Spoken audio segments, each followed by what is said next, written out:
The town. There was a town in the 1920s that was one of the best towns in the USA at the time. It was considered as the American paradise. The town had weddings, concerts, and vacation homes. The mayor of the town was very wealthy and could add to the town at any moment.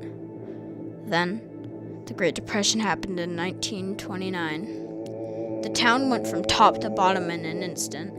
The residents of the town remained until death as homeless and food-deprived people. By 1931, the town had been wiped clean, but the people still in pain.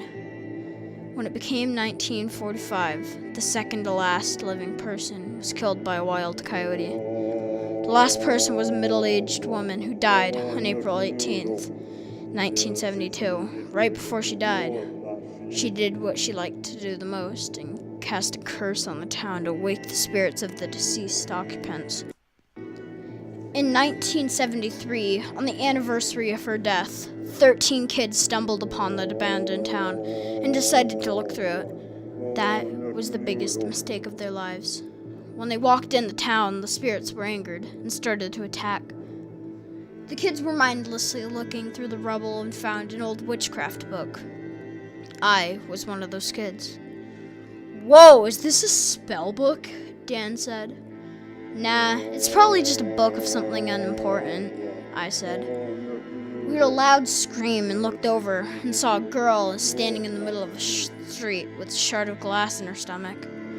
She screamed out in a devilish voice, "Get out now before this all happens to you."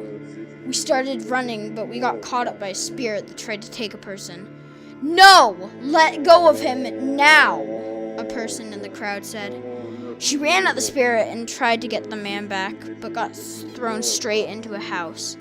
The person in the spirit's hand was ripped into two halves. Only 7 people got out that moment.